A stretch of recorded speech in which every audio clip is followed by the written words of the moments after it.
자, 오늘은 사도행전 16장, 우리 16절에서 24절, 예수님을 의지하는 자의 힘, 예수님을 의지하는 자의 힘이라는 제목을 가지고 함께 말씀을 나누기를 원합니다. 오늘의 말씀의 배경은 간단합니다. 사실은 이 말씀을 바라보았을 때에 사도 바울의 옥에 갇히고 찬양하는 그런 부분에 포커스를 맞춰졌는데, 조금 더 디테일하게 들어가다 보면 사도 바울이 2차 전도 여행 중에 빌립보라는 지역에 도달하게 됩니다. 사실은 이 빌립보라는 지역을 원래 가고 싶지 않았어요. 근데 하나님께서 영적으로 인도하셔서 사도 바울이 이 빌립보, 제일 큰 성이죠. 제일 큰 성, 마게도냐로 들어간 제일 큰 성에 빌립보라는 지역으로 들어가는데, 거기에서 점치는 여자를 하나 만납니다. 즉 다시 우리로 말하면 무당, 무속인 이렇게 말해도 과언은 아닐 것 같아요. 무속인을 만났는데 이 무속인이 자꾸 사도 바울을 쫓아다니면서 자꾸만 이렇게 소리를 지르는 거예요.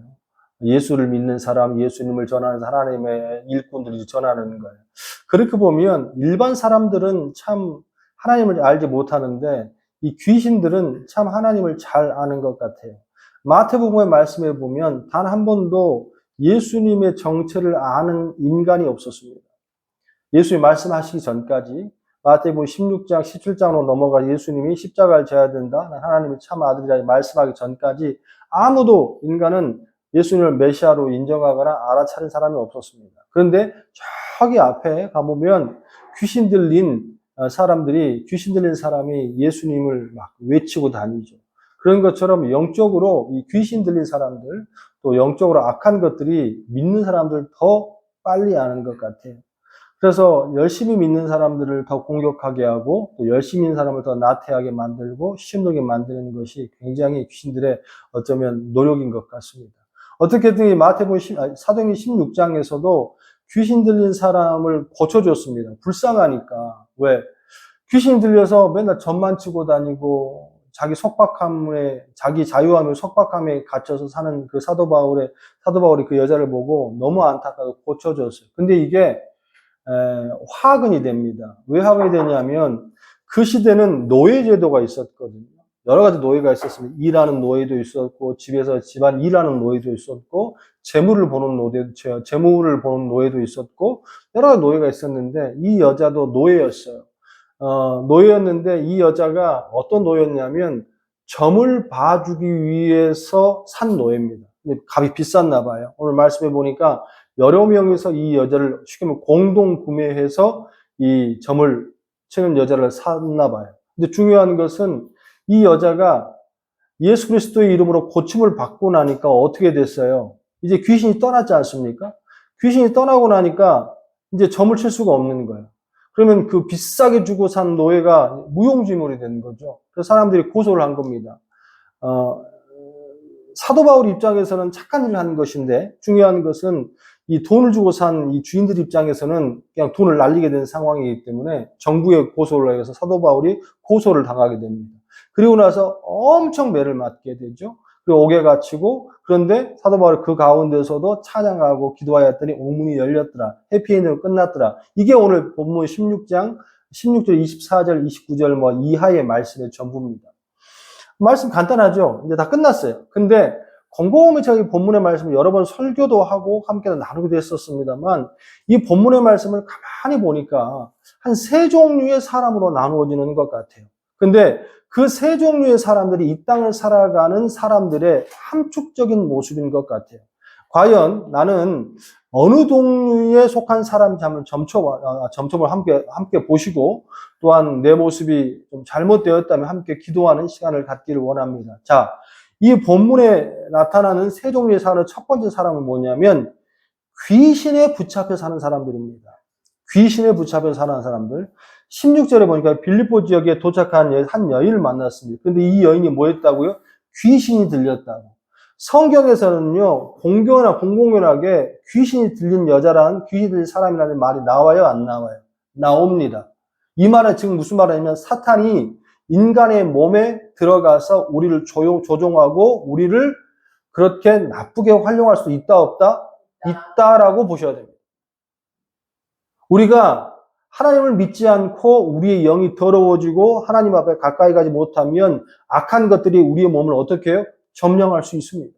점령할 수 있어요. 어쨌든 간에 이 귀신 들린 여자가 신비한 능력을 갖고 있어요. 그래서 보자마자 바울과 신라를 어떤 사람이 꿰뚫어 봅니다. 그러면서 막 떠들고 다니는 거예요. 그래서 이 사도 바울은 너무 힘들어서 고쳐줬어요. 어쨌든 간에 이 고쳐줬는데 가만히 보면 이런 귀신 들린 여자와 같은 이 땅에도 사람들이 있어요, 없어요? 있습니다. 무당, 점술가 비롯해서 굉장히 많은 것 같아요. 그런데 다는 아닌 것 같고 한 70%, 80, 많게는 90%가 다 가짜인 것 같아요. 뭐 눈치, 뭐 여러 가지 상황, 뭐 이런 것 가지고 다 가짜인 무당들이 굉장히 참 많습니다. 그런데 제가 말씀드리고 싶은 것은 이 사람들이 다 가짜라고 말할 수는 있다, 없다, 없다라는 거예요. 그 중에서도 한 10%에서 한 15%, 10명 중에 한둘은 진짜로, 신통한 능력을 갖고 있는 무당들이나 어떤 그런 사람들의 존재함이 분명한 사실입니다. 근데 중요한 것은 오늘 이러한 사람들이 무엇에 의해서 이러한 신통한 능력을 갖게 됐어요? 악한 것들입니다. 더러운 것들, 사탄.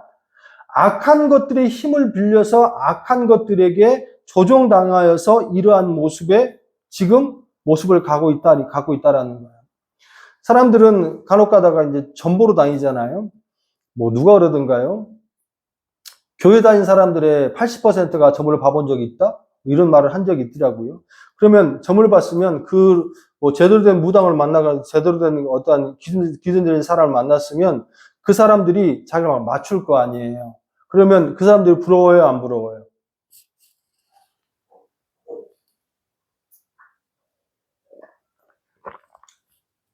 저 사람들 그걸 다 알아. 부러워요, 안 부러워요? 부러워하지 마세요. 부러워하지 마세요. 왜? 간혹가다 그런 사람이 있을지 모르겠는데 난 저런 사람 되고 싶다. 저런 능력을 갖고 싶다. 여러분, 그 여자는요, 첫 번째 사람들의 노예고 두 번째 귀신의 노예입니다. 그에게 어떠한 신성한 능력을 갖고 있는지는 모르겠으나 그에게는 절대절명한 핍자라는 것이 하나가 있습니다. 그게 뭐예요? 자유가 없다라는 거예요. 한국의 모든 대한민국의 청년들은 국방의 의무를 갖고 있습니다. 저희 때는 3년이었고 지금은 뭐 1년 6개월 뭐 그 정도 되지 않습니까? 1년 2개월인가? 1년 6개월 정도 되지 않습니까? 그런데 여러분 모든 남자 아이들이 청년들이 거기에 가는 거를 굉장히 부담스러워하고 싫어하는 사람이 참 많습니다. 요즘에는 한 달에 월급도 뭐 100만 원 이상씩 준다면서요. 옛날에는 뭐 2,000원, 3,000원, 만 원 뭐 그랬었는데 그래서 제대하면 한 2천만 원, 3천만 원 모아서 나온대요. 그럼 괜찮잖아요. 갈만하잖아요. 여자들 그렇게 말합니다. 그런데 어떤 사람도요, 군대를 가고 싶어 하는 사람은 없습니다. 왜 그럴까요? 속박되었다는 거예요. 속박. 자유가 없다는 거예요. 자유가 없다는 거예요. 이 귀신 들린 여자는 귀신에 속박되어 있고 주인에게 속박되어 있습니다. 영적으로 능력은 갖고 있지만 아무것도 자유함을 갖고 있지 않아요. 그런데 가만히 바라보면 이 땅을 삶을 살아가면서 이 여인처럼 현대인의 모습 속에 귀신에 사로잡혀서 전전긍긍하는 사람들이 너무 많다는 걸 알 수 있습니다. 특히 한국 사람들은 궁합을 봅니다. 길이를 봅니다. 온갖 귀신 사로잡혀 있습니다. 여러분, 한국 사람들 이사 하나 갈 때도 손 없는 날, 뭐 이런 날을 골라요. 뭐 귀신들이 안 오는 날, 뭐 이런 날을 골라서 여러분 그런 날은 훨씬 더 그 이삿짐 비용이 더 비싼 거 아시죠? 그리고 어떻게 합니까? 남녀가 너무 사랑합니다. 그럼에도 불구하고 궁합을 봐요. 궁합을 보는데 야, 너 그 남자랑 그 여자랑 살면 망해. 아니면 병 걸려. 누가 죽어. 그러면 결혼해 안 해. 안 하는 경우도 있어 없어? 있더라는 거예요. 이 최첨단 시대를 살고 예수 그리스도를 믿고 사는 이 상황들 가운데서도 여러분 그리고 교회 믿는 사람들 가운데서도 궁합 보고 교회 믿는 사람은 손 없는 날 찾아가고 이런 사람들이 수두룩빽빽하다라는 거예요. 여러분 이 땅을 살아가면서 과연 여러분은 어디에 속박되어 살아가고 있습니까? 최고의 엘리트가 모여있고 가장 많은 돈을 갖고 있다는 압구정동에 여러분 점집이 가장 많다는 거 알고 계십니까? 우리는 감사해야 됩니다. 태기를 잡아본 적이 없습니다. 부적 가져본 적 없습니다. 우리 애들 이름 할 때에 시온이 빛나 온유 할 때에 한 번도 어디 뭐 점집에 가서 뭐 이름 지어달라고 해본 적 없습니다. 다 기도하고 하나님 앞에 기도하고 가는 우리의 모습이에요. 여러분, 귀신에 사로잡혀 있는 그러한 모습 가운데에 자유 없이 사는 것만큼 불쌍한 건 없다라는 거예요. 가만히 보니까 이 땅을 살아가다 보면 목회자들도 또한 신앙을 갖고 있는 사람들도 이 교회 안에도 이 귀신적인 샤머니즘적인 어떤 요소에 들어가서 너무 많은 것 같아요. 어느 교회에 어떤 목사님이 능력이 있더라, 어느 교회에 어느 권사님이 능력이 있더라, 그러면요, 그 교회는요, 우르르 몰려갑니다. 과연 그 사람들은요, 하나님을 보는 걸 할까요? 아니면은 목사를 보러 간 거예요. 그래서 이런 말까지 나오잖아요. 목사, 무당이란 말까지 나옵니다. 정말 하나님을 믿고 사는 겁니까? 예수를 정말 믿고 사는 겁니까? 어떤 사람은 조그만 능력이 있으면, 어떤 조그만 어떤 다른 게 있으면, 그러한 거 믿고 사는 우리의 모습을 보면서 참 기도해야 할 줄로 믿습니다. 예수를 믿어도요, 착하게 믿으세요. 예수를 믿어도 본줄로 믿으세요.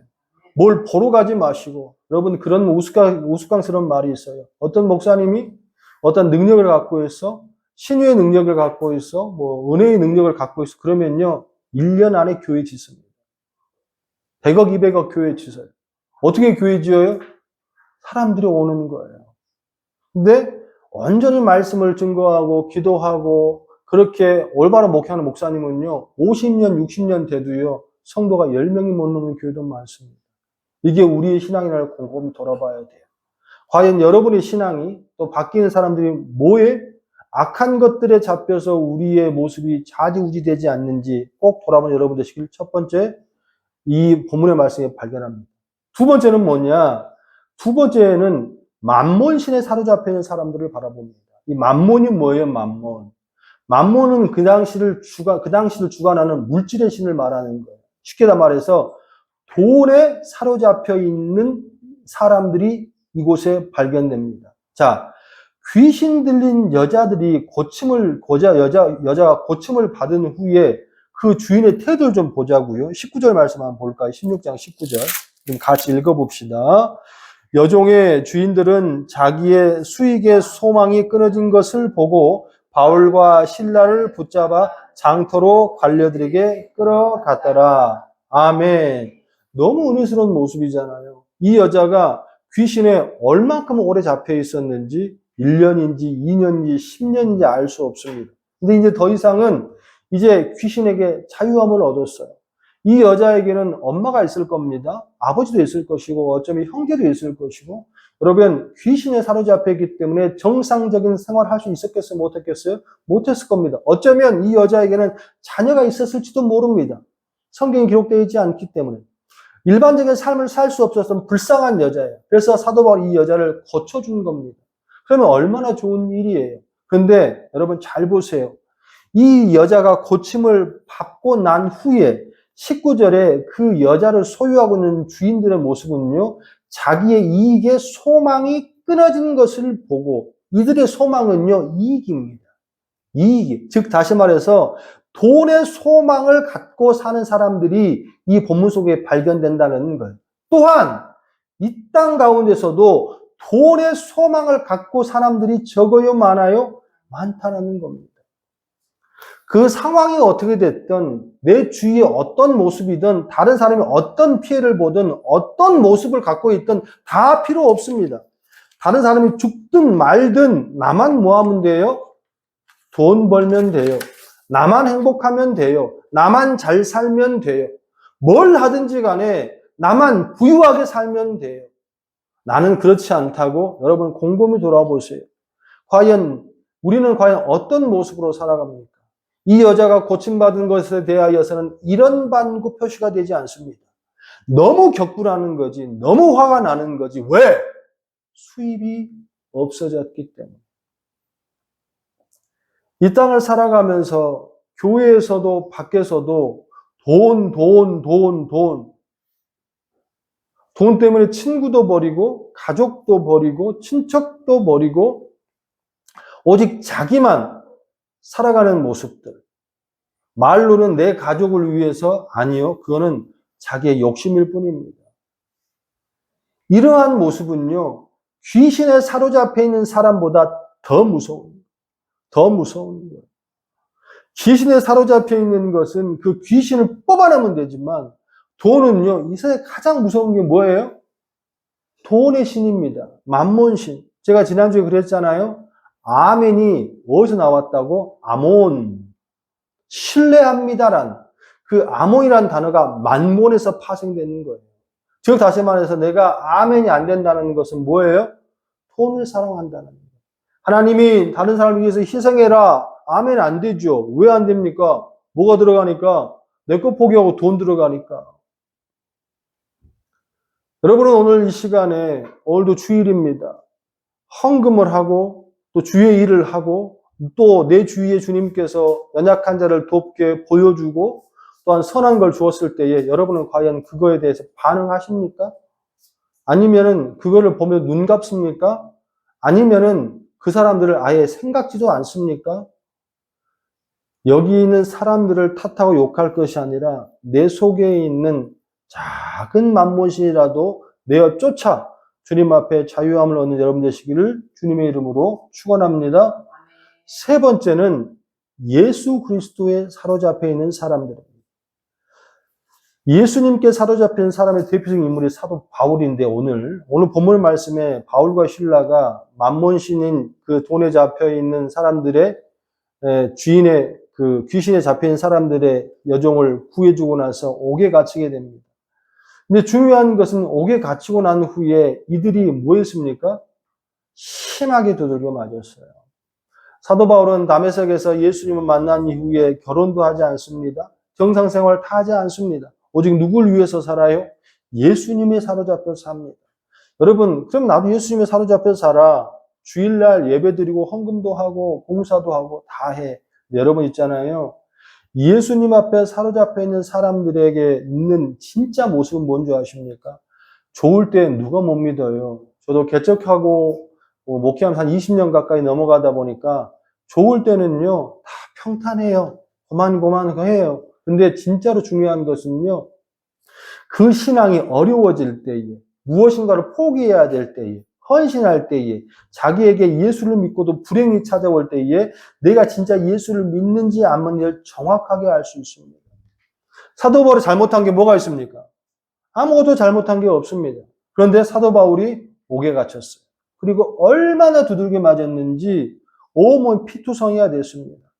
결과를 보니까 이 사도 바울이 풀려나게 되지 않습니까? 옥문이 열려서. 근데 간수가 죽으려고 그랬어요. 왜 그러냐면 그 당시 책임지고 있던 죄수가 도망가면 똑같은 형벌을 맞고 그 옥에 갇히게 돼 있거든. 너무 두려운 거야. 낮에 바울이 너무 심하게 맞는 모습을 보면 나는 견딜 수 없겠다 생각하고 죽으면 그만큼 사도 바울이 고통을 당했습니다.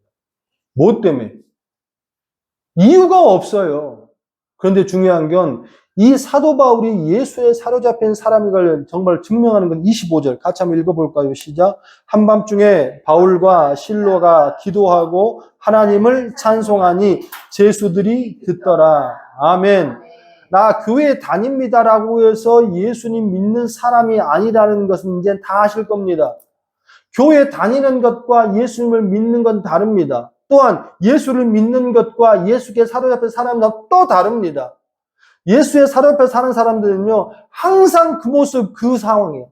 좋을 때도 크게 좋아하지 않아요. 또 슬플 때도 크게 슬퍼하지 않습니다. 그런데요, 예수 안 믿는 사람은요, 좋을 때는요, 굉장히 좋고요, 싫을 때는요, 아주 곤두박질을 칩니다. 왜? 예수가 없어서. 사도 바울이 진짜 예수 앞에 사로잡힌 가장 큰 증거는 뭐냐면, 그가 잘못한 게 없어요. 이유를 알지 못하겠어요. 또한 뭐 때문에 맞는지도 모르겠어요. 근데 이 미친 사람은 뭐 하고 있습니까? 찬양한대요. 기도한대요. 왜? 무슨 일이 되었든 어떤 일이 되었든 주님께서 나를 인도하실 겁니다. 이게 예수님께 사로잡혀 사는 사람의 모습인 줄로 믿습니다. 여러분, 교회 다닌다고 예수 믿는 거 아니에요. 또한 교회 다닌다고 해서 내가 예수님에 사로잡혀 있는 거 아닙니다. 여러분 오늘 어떤 것에 사로잡혀 있습니까? 첫 번째, 귀신에 사로잡혀 있습니까?